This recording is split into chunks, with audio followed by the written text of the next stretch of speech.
से भितर डेमोक्रेसी को बंचाइबा पाई इलेक्शन कमिशन उपरे मध्य आलोचना हेची एवं हमर इंस्टीट्यूशन गुडाकर स्वतंत्रता उपरे मध्य आलोचना हेची केमती हबार कथा कृषक मानकर समस्या कोन अछि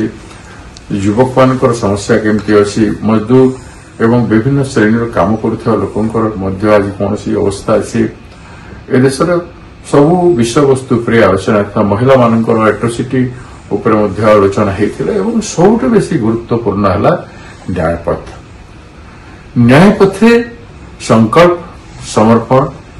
एवं संघर्ष आज 2 दिन धरिकी गुजरात अहमदाबाद रे साबरमती आश्रम रे आमर एआईसीसी अधिवेशन है गतकाली सीडब्ल्यूसी मीटिंग थला सीडब्ल्यूसी मीटिंग रे विभिन्न प्रस्ताव गुड़ा आगत करा जायथला श्रीयुक्त मल्लिकार्जुन खड़गे जी इनिशिएट करथिले एवं कंक्लूडिंग करथिले श्रीयुक्त राहुल गांधी जी एवं गुड़ाए स्टेट रो लीडर माने पीसी प्रेसिडेंट माने सीएलपी लीडर माने एवं सीडब्ल्यूसी सदस्य वृंद एवं अन्य मुख्यमंत्री एम समस्त पार्टिसिपेट करथिले आज मध्य ठीक से भले अधिवेशन रे साबरमती आश्रम रे साबरमती तट साइड रे हितला जोठी दांडी मार्च आरंभ हितला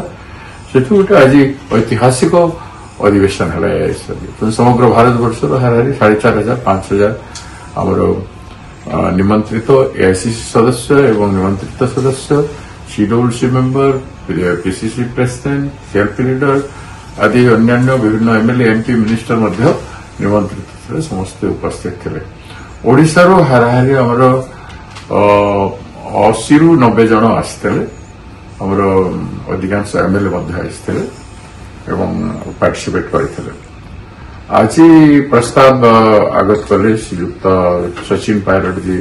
प्रस्ताव आगत करते गोटे पर गोटे वक्ता से प्रस्ताव उपर आलोचना करते प्रस्ताव मुख्य आलोचनार विषय थिला आमर वर्तमान परिस्थिति रे भारतीय जातीय कांग्रेस नीति सिद्धांत सदाबेले स्वाधीनता संग्राम डिराइव होईछि एवं भारत वर्ष विविधता भितर समस्त को लेकिन जो संग्राम होता स्वाधीनता संग्राम एवं समस्त को लेकिन देश निर्माण होता सही राष्ट्र ये राष्ट्रीयता एवं राष्ट्रवाद को लेकर एवं डेमोक्रेसी को लेकर जो संविधान तैयारी होता बाबा साहब आंबेडकर जो संविधान तैयारी करते एवं सही स्पिरिट रे आमको आसंता दिन में काम करवा उद्देश्य नहीं रखाई आमर आलोचना है से भितर डेमोक्रेसी को बंचाइबा पाई इलेक्शन कमिशन उपरे मध्य आलोचना हेची एवं हमर इंस्टीट्यूशन गुडाकर स्वतंत्रता उपरे मध्य आलोचना हेची हमर कृषि नीति केमती हबार कथा कृषक मानकर समस्या कोन अछि युवक मानकर समस्या केमती अछि मजदूर एवं विभिन्न श्रेणी काम करुवा लोकंकर मध्य आज कौन अवस्था अछि ए देशर सबु विषय वस्तु पर आलोचना था महिला मानकर एट्रोसिटी उपरे मध्य आलोचना हेतिला एवं सबुठ बेसी गुरुत्वपूर्ण हला न्याय पथे संकल्प समर्पण एवं संघर्ष ए तीनटा उपरे बहुत आलोकपात हेतिला विशेषकर मुख्य वक्ता माने तारी उपरे आलोचना करथिले एवं तारी उपरे श्रीयुक्त राहुल गांधी जी हमर पूर्वतन सभापति एवं हमर वरिष्ठ नेता बहुत गुरुत्व देके आलोचना करते से भोटिंग रे सर्वसम्मति क्रम पास था संकल्प समर्पण एवं संघर्ष सबुठ बड़ गुरुत्व है सामाजिक न्याय पथरे देशर समस्त विषय वस्तु उपरे देशवासी को न्याय देवा पाई प्रत्येक क्षेत्र में न्याय देवा पाई आज बीजेपी शासन काल रे सबु क्षेत्र जो अन्याय है तेणु से सबु क्षेत्र में न्याय देवा पाई आमर संकल्प है समर्पण भावना रे संग्राम संघर्ष आसंता दिन आरंभ होगापाई प्रेरणा नि